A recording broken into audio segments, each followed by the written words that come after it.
अस्सलाम वालेकुम, welcome back to the show. और आज हम कुछ लोकल ई कॉमर्स पे बात करेंगे, यानी कि पाकिस्तानी ई कॉमर्स पे बात करेंगे। और मेरे साथ हैं खुर्रम अशरफ। और खुर्रम अशरफ जो है वो इस टाइम एक प्लस साइज डॉट पीके के नाम से एक ई कॉमर्स वेबसाइट रन कर रहे हैं। और ये वैसे कहते हैं कि मैं ब्रांड नहीं हूँ, लेकिन मैं कह रहा हूँ कि ये जो प्रोडक्ट्स हैं इनको ब्रांड्स में कन्वर्ट कर सकते हैं, आप उसी ही रास्ते पे हैं। तो आज हम इनके साथ बात करेंगे। तीन चीजों पे हमारी बात होगी, इनकी जर्नी क्या थी, और दूसरी चीज के हमारी ई कॉमर्स जो ये कर रहे हैं प्लस साइज डॉट पीके को as e commerce player in Pakistan, कौन से चैलेंजेस का सामना करना पड़ा, और तीसरी चीज कि ये उन चैलेंजेस को कैसे काउंटर कर रहे हैं। तो इससे काफी ज्यादा आपको लर्निंग मिलेगी कि अगर आप पाकिस्तान में ई कॉमर्स स्टार्ट करना चाहते हैं तो आपको एक रास्ता मिलेगा और आप एक रियल टाइम प्लेयर से वो चीजें सुनेंगे। Thanks Khurram for joining me. और हम काफी टाइम से इसको स्केड्यूल कर रहे थे। और जी I wish you good luck with plus size. आप काफी अच्छी जॉब कर रहे हैं। मुझे खुरम अपनी जर्नी के बारे में पहले बताना है आपने, और फिर प्लस साइज की जर्नी के बारे में। जी अस्सलाम वालेकुम। मेरा नाम खुर्रम अशरफ है और मैं लाहौर में रहता हूँ। और मेरा कुछ बैकग्राउंड, वैसे तो मैं कॉमर्स ग्रेजुएट हूँ, लेकिन 2012 से मैं ई कॉमर्स फील्ड में ही हूँ। एक वेबसाइट थी techcity.pk, मैं उसमें as a business development manager work कर रहा था। तो डिफरेंट वेंडर्स वगैरह के साथ मेरा था ताल्लुक, तो हम बिजनेस एक्वायर करते थे और उनकी प्रोडक्ट्स अपनी जो टेक्सिटी थी, ऑनलाइन मार्केट थी, उसमें हम उनको लॉन्च करके फिर सेल आउट करते थे।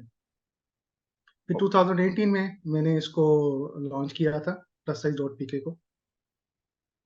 ओके।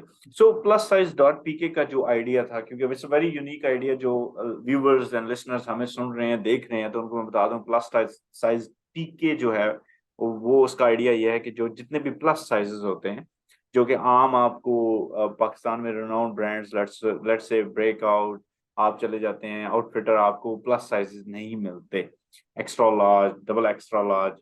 तो ये वो प्लस साइजेस जो हैं ट्राउजर्स में, शर्ट्स में, जीन्स में, और मेन एंड वुमेन दोनों कैटेगरीज में, अपैरल कैटेगरी में सेल कर रहे होते हैं। तो इस आइडिया से आप कैसे कैसे आपने इस आइडिया ऑडियंस का सोचा कि ये करना चाहिए? जी, बैक इन 2017 मेरे कज़न है, मतलब वो ओवर साइज हैं। यूजुअली शलवार कमीज पहनते हैं पाकिस्तान में। तो हमारा एक फैमिली फंक्शन था, तो हमने डिसाइड किया कि भाई सब हम पैंट शर्ट्स वगैरह पहनेंगे। तो बस वहीं से बात स्टार्ट हुई। हम मतलब मार्केट में हम डिफरेंट मार्केट्स में गए, उसको एक्सप्लोर किया, लेकिन हमें बहुत मायूसी हुई कि कहीं कहीं पर भी हमें उनके साइज के कपड़े नहीं मिल सके। हम्म। बट एट लास्ट मिल गए थे, लेकिन वो भी एक एक्सपोर्ट लेफ्ट ओवर की शॉप थी जहाँ से मिल गए। तो वहीं से मुझे एक आइडिया क्लिक किया कि ये एक मार्केट में गैप है। हमारे इर्द गिर्द बहुत से लोग ऐसे हैं जो ओवर साइज हैं, खवातीन हैं, मर्द हैं, जिनके लिए जो लोकल ब्रांड्स हैं और जो इंटरनेशनल ब्रांड्स हैं पाकिस्तान में, वो नहीं बना रहे हैं उनके लिए, उनके साइजेस के वो अकॉर्डिंग उस जो गैप को एड्रेस नहीं कर रहे, जी ठीक है। जी बिल्कुल ऐसे कर रहे हैं। तो वहीं से मुझे आइडिया क्लिक किया था। फिर मैंने इस पे वर्कआउट किया। कुछ वेंडर्स, क्योंकि मेरा बैकग्राउंड था वेंडर्स वगैरह के पास, तो मैं जाता रहता था क्लोथिंग के लिहाज से, अपैरल के लिहाज से। तो फिर मैंने ढूंढे कुछ वेंडर्स, उनसे बातचीत की, कुछ प्रोडक्ट्स उनसे बाय की, और उस पे थोड़ा सा रिसर्च की कि पाकिस्तान में क्या साइजेस चल रहे हैं और किस तरीके से वो है। तो उनको फिर फोटोग्राफ, उसका फोटो किया, और फिर उनको अपनी वेबसाइट बनाई मैंने प्लस साइज डॉट पी के नाम से, और उस पर लिस्टिंग करके फिर उसकी स्लोली स्लोली उसकी मार्केटिंग स्टार्ट की। This is how I started. That's very good. तो वो एक जनरल बिजनेस कॉन्सेप्ट जो होता है कि जी आपको कहीं प्रॉब्लम नजर आए, अगर आप उसका जी सोल्यूशन मार्केट में ले आए और उस गैप को आइडेंटिफाई कर लें और फिर मार्केट करें, you can go with that. आप उसी जी नेचुरल प्रोसेस के साथ आए। बैठे बैठे एग्जैक्टली। आपको ये ख्याल नहीं आएगा यार, बस ये इल्हामी तौर पर नहीं था। नहीं नहीं बिल्कुल नहीं। Okay. Okay, that's fine, that's good. तो आपने ये वेबसाइट लॉन्च कर दी और आपने ये सेल सेल करना शुरू कर दिया। तो आपने इस कैटेगरी में, अपैरल कैटेगरी में जिसमें आप ये जी काम कर रहे हैं, क्या जी आपका इस कैटेगरी के साथ पहला कोई इंटरेक्शन था, या ये प्लस साइज के साथ ये आपका पहला इंटरेक्शन था? नहीं नहीं, मेरा पहले इंटरेक्शन था मेरा। अच्छा, पहले वो इंटरेक्शन। बैकग्राउंड में था जी, तो अब क्लॉथिंग में थी आपसे वो, मैं अगर स्टैंडर्ड साइजेस थे वो। अच्छा, मैं अगर आपसे ये पूछूं कि अगर कोई ई कॉमर्स पे सेल करना चाहता है हम्म। तो उसको ये बेनिफिशियल होता है कि वो उस कैटेगरी के साथ पहले अट्रैक्टेड हो। लेट्स से कि इलेक्ट्रॉनिक्स बेचना चाहता है और इलेक्ट्रॉनिक्स के साथ उसका कोई 5 7 10 साल का एक तजर्बा है, एक साथ है, तो ये उसको बेनिफिशियल होगा। जी बेनिफिशियल है, और उसको पहले लर्न करना चाहिए, मार्केट को हम्म। समझना चाहिए। जिस फील्ड में वो उसको लॉन्च करने जा रहे हैं, ई कॉमर्स में आना चाह रहे हैं किसी भी प्रोडक्ट को, उसको पहले अच्छी तरीके से स्टडी करें और उसके कंपेटिटिव देखें कितने कंपेटिटर्स हैं। और अगर हम्म। आप उसकी प्राइस को मीट अप कर पाएंगे तो आप उसको कर पाएंगे, अदरवाइज तो कोई फायदा नहीं है। Okay okay, that's good. तो अब आपने प्लस साइज पीके का जो 2018 का वो आइडिया था और उसके अंदर आपने जंप कर दिया, ठीक है। अब मैं जी। आपको वहां तकरीबन आज से हम्म। 5 6 साल पीछे लेके जा रहा हूँ, ठीक है। आपने जंप इन हम्म। कर दिया। अब जाते साथ आपको पहला जो शौक क्या लगा, मतलब कुछ चैलेंजेस तो होंगे, वो क्या चैलेंजेस आपको सामना करना पड़ा? चैलेंजेस, सबसे बड़ा चैलेंज यही था कि इनकी जो प्रोडक्ट्स हैं, प्लस साइज की, बिग एंड टॉल की, मैन की, इसको प्रोक्योर कहाँ से करना है, क्योंकि ये पाकिस्तान में तो मैन्युफैक्चर कोई नहीं करता। तो फिर हम्म। मुझे ढूंढने पड़े कुछ ऐसी फैक्ट्री जो बाय एक्सपोर्ट कर रही हैं। तो उनका जो लेफ्ट ओवर बचता था वो हम बाय करते थे।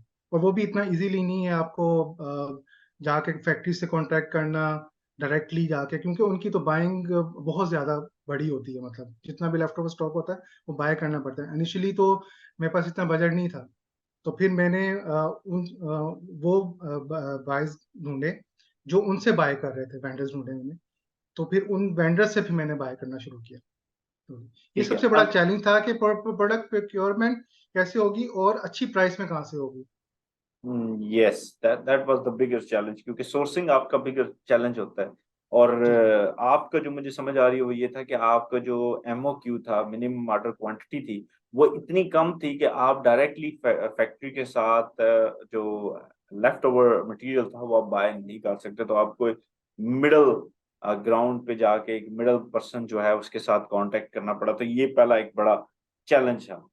चलें ये तो। इनिशियली मैंने इनिशियली हम्म। मैंने स्टार्ट भी किया था मैन्युफैक्चरिंग में, लेकिन उसकी कॉस्ट इतनी हाई थी कि जितनी प्राइस में मैं अभी सेल कर रहा हूँ उतनी वो मुझे कॉस्ट पड़ जाती थी। क्योंकि इसमें जो फैब्रिक कंजप्शन है वो बहुत ज़्यादा होती है। क्योंकि ठीक है। बिग साइज में जाते हैं, ट्रिपल एक्सएल फोर एक्सएल में जाते हैं, तो फैब्रिक कंजप्शन बहुत ज़्यादा है।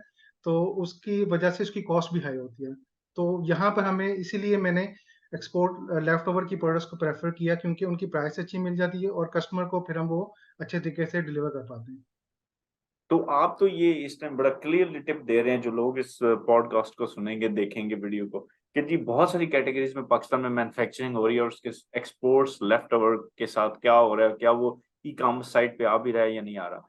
अच्छा, चले हम स्विच करते हैं मोड, और मैन्युफैक्चरिंग एंड सोर्सिंग के ऊपर अगर मैं और आप बात करते रहेंगे तो 10 घंटे बात होती रहेगी, क्योंकि जी जी जी। मेरी भी एक्सपीरियंसेस जो है मैन्युफैक्चरिंग एंड सोर्सिंग के साथ बहुत ज्यादा है। ये एक अनदर वर्ल्ड है। हम हम्म। ई कॉमर्स पे आते हैं। ई कॉमर्स पे आपकी वेबसाइट बनाना आपने बना ली। अब मार्केटिंग साइड पे आपको, क्योंकि मैं आपको बताता चलूं, जो लोग सुन रहे हैं इनकी जो प्राइसेस हैं मैंने देखी हैं, वो अराउंड लाइक माइनस मिनिमम 1000 $1,000 से नीचे, 1000 रुपीज से नीचे हैं। सॉरी, डॉलर्स मेरे मुंह से निकल रहा है, रुपीज से नीचे हैं। तो 1000 से नीचे वाली ये प्रोडक्ट बेच रहे हैं, तो उसके ऊपर मार्केटिंग कॉस्ट आती है और आपको मार्केटिंग करनी पड़ी। तो मार्केटिंग के लेवल पे आपको क्या मुश्किलात का सामना करना पड़ा? पहले तो मेरे लिए बड़ा चैलेंज था कि मैंने अपने जो कस्टमर्स हैं, टारगेट मार्केट है, उसको टारगेट कैसे करना है हम्म। प्लस साइज को भेजने में। तो उस पर थोड़ा सा वर्कआउट किया। मतलब जो कैटेगरी है, जिम गोइंग है या फूड लवर्स हैं, उनको मतलब हिट एंड ट्रायल करके मैंने कुछ कैंपेन्स वगैरह चलाई। तो आहिस्ता आहिस्ता स्लो स्लोली वो कस्टमर बनना शुरू हो गए। फिर मेरी ऑर्गेनिक रीच, मतलब कोई भी अगर पाकिस्तान में यानी कि बिग साइज या प्लस साइज की क्योंकि मैं पायनियर था इस फील्ड हम्म। में, तो वो जब सर्च करते हैं तो गूगल पे, तो ऑटोमेटिकली मेरी वेबसाइट आ जाती है, तो फिर उन्हें वहां से कुछ ना कुछ मिल जाता है। तो मेरी ऑर्गेनिक रीच अच्छी है, मतलब ठीक। कस्टमर भी मेरे ऑर्गेनिक ज्यादा है, तो मार्केटिंग इसके का। लिए आपने कोई एसईओ वगैरह की या जी। करवाई? जी ओके। एसईओ की। ओके। और वो एसईओ एफर्ट कितने टाइम फ्रेम की थी, लाइक कितना टाइम लगा आपको? प्लीज 6 to 8 मंथ्स तो मतलब लगे थे उसको ऑन तकरीबन साइट होते एक थे, साल उसके के बाद अंदर आप अपने साल का जी। टॉप के कीवर्ड्स पे थे, ठीक है। जी जी। सेंस कर रहा है। इसका मतलब ये है कि अगर आप यूनिक हैं, आप उस कैटेगरी में बिल्कुल पहले हैं, और उस कीवर्ड्स के ऊपर, सर्च टर्म्स के ऊपर, गूगल के ऊपर किसी को अच्छी वेबसाइट्स नहीं मिलती, तो ये जो सुन रहे हैं ये सोच लें कि अगर आप कोई वेबसाइट बना के उसके ऊपर काम शुरू करते हैं तो एसईओ में एक साल में आप रैंक कर जाते हैं, मैक्सिमम एक साल में रैंक कर जाते हैं। ओके, आपने सोशल मीडिया मार्केटिंग स्टार्ट की, और सोशल मीडिया जी। मार्केटिंग में आपने फेसबुक और इंस्टाग्राम को टारगेट किया, या इंस्टाग्राम जी। कुछ और चैनल्स भी थे आपके? फेसबुक को मोस्टली अच्छा, टारगेट किया फेसबुक। हमने। जी। इंस्टाग्राम आपने क्यों ट्राई नहीं किया, या किया? किया था ट्राई, बट उससे मुझे कोई अच्छा रिस्पॉन्स नहीं मिला था एज कम्पेयर टू फेसबुक के। अच्छा, ठीक है, तो वो आपने छोड़ दिया और आप फेसबुक पे आपने एडवर्टाइजिंग स्टार्ट कर दी। ओके, जी दैट्स जी। फाइन।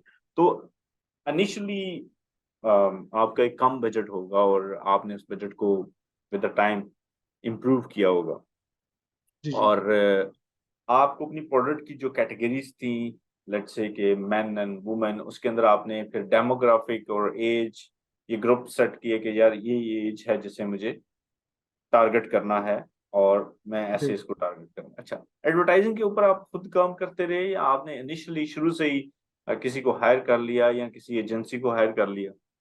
नहीं, मैं खुद ही काम कर रहा हूँ, सारे काम मैं खुद ही कर रहा था शुरू से। और अभी भी खुद ही कर रहे हैं? नहीं, अभी है टीम मेरी है, लेकिन जो मार्केटिंग है और जो सारी सोर्सिंग है वो मैं ही देखता हूँ। Very good, amazing, very good. ये तो one of the toppest thing है कि आप वो भी देख रहे हैं मैन्युफैक्चरिंग, और ये भी देख रहे हैं। ओके, तो आपने टिकटॉक ट्राई किया या नहीं किया अपने ब्रांड के लिए? नहीं, अभी नहीं किया। अभी वीडियो मार्केटिंग में मैंने नहीं किसी भी चैनल पे नहीं कुछ स्टार्ट किया। नहीं किया, तो आप इन्फ्लुएंसर मार्केटिंग जरूर चेक करें टिकटॉक के ऊपर, कि टिकटॉक पे वो इन्फ्लुएंसर्स जो कि अवर साइज हैं हम्म। और आपकी प्रोडक्ट उनके लिए बेस्ट फिट है, उनको रीच जी। आउट करें, और एक मिनिमम अमाउंट के साथ उनको आप कहें कि यार ये प्रोडक्ट मैं आपको भेज रहा हूँ, आप इसका लाइव रिव्यू अपने टिकटॉक पे शेयर कर दें, फिर हमारा लिंक दे दें वेबसाइट का, तो that's gonna help you very good, because उसकी conversion is like more than 50% जो है ना कन्वर्जन।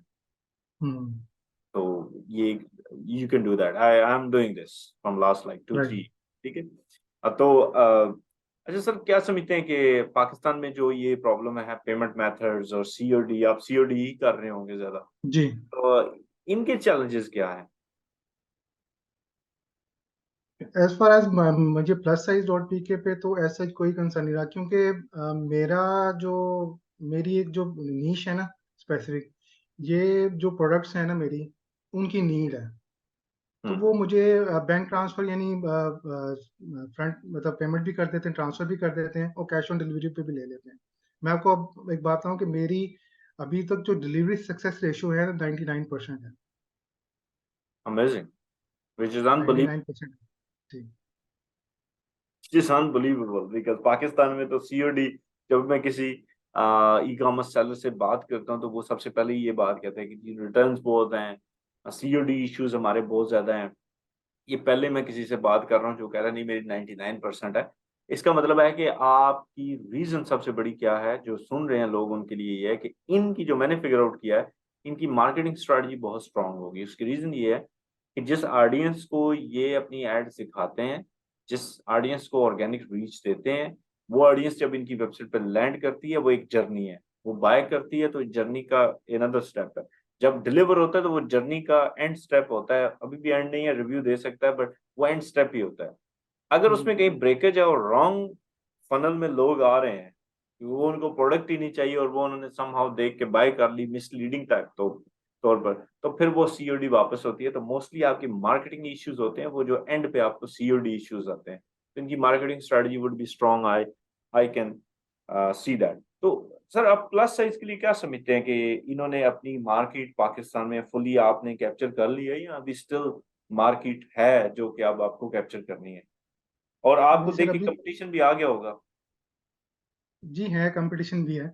और नहीं, मार्केट तो अभी बहुत बड़ी हुई है। अभी तो मतलब हमने आटे में नमक के बराबर मतलब शेयर लिया है। हम्म। तो मार्केट अभी बहुत है अभी, क्योंकि हम हमारे पास एक्चुअली में जो प्रोडक्ट्स होती हैं वो बड़ी लिमिटेड होती हैं, स्टॉक भी बड़ा लिमिटेड होता है। तो हम ठीक। उसको एज ए फुल फ्लैग भी अभी मतलब कवर नहीं, यानी मार्केट नहीं कर पा रहे हैं, क्योंकि हमारे पास जो सोर्सिंग है वो थोड़ी लिमिटेड है, हमें ठीक है। मिलती ही नहीं प्रोडक्ट्स। तो बट मैं अभी मैन्युफैक्चरिंग साइड पे जा रहा हूँ, तो कुछ प्रोडक्ट्स वगैरह भी अभी हमने ट्राउजर्स वगैरह लॉन्च किए हैं कि मतलब उसका हम देख रहे हैं फीडबैक कैसा है। जो लोकल मैन्युफैक्चरिंग है उसका अच्छा फीडबैक रहेगा तो फिर मैं इसको और भी कैटेगरी में इसको ऐड ऑन करूंगा। और गुड गुड। तो आपने तो बड़ी अर्ली स्टेज पे 2018 में इस ई कॉमर्स मार्केट में एंटर हो गया and you start selling it. अभी जो लोग 2023 के मिड के अंदर या एंड पे ई कॉमर्स में एंटर होंगे, उनके लिए टिप्स एंड ट्रिक्स आप क्या देंगे? टिप्स एंड ट्रिक्स तो यही है कि सबसे पहले तो प्रोडक्ट रिसर्च है, कि हम्म। प्रोडक्ट उनको रिसर्च करनी पड़ेगी, और फिर उसकी सोर्सिंग है सबसे बेस्ट। क्योंकि अगर तो आपको जो आपके कंपेटिटर के प्राइस जो उसके इक्वली मिल रही है तो फिर आप उसको compete नहीं कर पाएंगे। अगर तो आपकी सोर्सिंग प्राइस अच्छी है देन आप उसको compete कर पाएंगे, कुछ लो लेवल पे प्राइस रख के अगर आप उसको मार्केट करेंगे तो देन ही बेनिफिशियल होगा। या अदरवाइज कुछ आपको ऐसी प्रोडक्ट देखनी पड़ेगी जो कस्टमर की नीड है और कोई ऑनलाइन नहीं कर रहा उसको डील, तो ठीक है। तब वो जा कर सकते हैं। तो लेट्स से कि पाकिस्तान में प्रोडक्ट रिसर्च के लिए लास्ट मैंने एक पॉडकास्ट भी किसी मार्केटर के साथ किया, तो मैं ये कहता हूँ कि प्रोडक्ट रिसर्च कैसे करनी चाहिए। आप क्या समझते हैं कि प्रोडक्ट रिसर्च करने के मैनुअल तरीका क्या है? कि आप रिटेल पे जाएं, मार्ट में जाएं, प्रोडक्ट चेक करें, फिर उसको online, what could be the way? Different है उसमें, आपको रियलिस्टिक मतलब अपना देखना पड़ता है कि आपको अपने इर्द गिर्द लोगों की प्रॉब्लम्स को देखना पड़ता है। अगर ठीक तो है। आप प्रॉब्लम्स का सलूशन आप प्रोवाइड कर रहे हैं तो you are in a win win situation. तो ठीक है। ये है। ठीक है। बाकी तो आप कल ऑनलाइन अगर आप सेम कोई ऑलरेडी उस प्रोडक्ट को कर रहा है मार्केट, आप उसी में जा रहे हैं तो अगेन आपको फिर उसकी कुछ अच्छी सोर्सिंग और एक अच्छे बजट के साथ आपको आना पड़ेगा उसमें। ठीक है। और apparel like one of the toughest category है as per being my 10 years experience. Apparel को हमेशा मैं एक टफेस्ट कैटेगरी कंसिडर करता हूँ, बिकॉज ऐसा वेरी है। Emotionally attached kind of category है। और इसमें हम्म। सोर्सिंग भी बहुत ज्यादा टफ होती है, because you need to deal with the factories and हजार किस्म के लांजे, और फिर क्वालिटी मेंटेन करना, there many things out there. अब being into the market from since 2018, आप इस मार्केट में हैं, आप क्या देखते हैं पाकिस्तान में ई कॉमर्स का फ्यूचर कैसा है? सर में ई कॉमर्स का फ्यूचर बहुत अच्छा है। आप अभी देखें, आप नेम द प्रोडक्ट, कोई भी प्रोडक्ट का नेम लें आपको ऑनलाइन मिल रही है। किसी मिलेगी। भी सर्विस किसी भी कैटेगरी में जाएं आपको सब कुछ अब ऑनलाइन मिल रहा है। अब आप उसको कैसे सस्टेन कर पाते हैं, कैसे अपने कस्टमर्स के साथ इंटरेक्शन करते हैं, कैसे उनको अच्छी सर्विसेज प्रोवाइड कर रहे हैं। जो अच्छे तरीके से सर्विसेज प्रोवाइड करते रहेंगे, कस्टमर को रिटेन करते रहेंगे, तो वो सर्वाइव करते रहेंगे। ठीक है। Future is bright. पाकिस्तान में पूरम एक पाकिस्तान में ट्रेंड है, रियलिटी भी है। सारे लोग जो हैं वो बाहर यूएसए यूके में बेचना चाहते हैं, वो अमेजन अकाउंट बना रहे हैं और पता नहीं क्या क्या कर रहे हैं। ठीक है। आपने ये क्यों नहीं किया? आप मतलब पाकिस्तान की मार्केट में चले गए। नहीं, उसमें ऑब्वियसली वो बना रहे हैं एक्चुअली में। आपको पता है यहाँ पर रुपये की क्या डिवेल्यूशन हो रही है, और वहां पर अगर हम एक्सपोर्ट करेंगे तो ऑब्वियसली हमें डॉलर्स में पैसे आएंगे, तो सब कुछ I am in the learning phase. मैं उसको, मैंने जैसे आपको पहले बताया कि हम जो प्रोडक्ट्स है वो हमारे पास लिमिटेड है।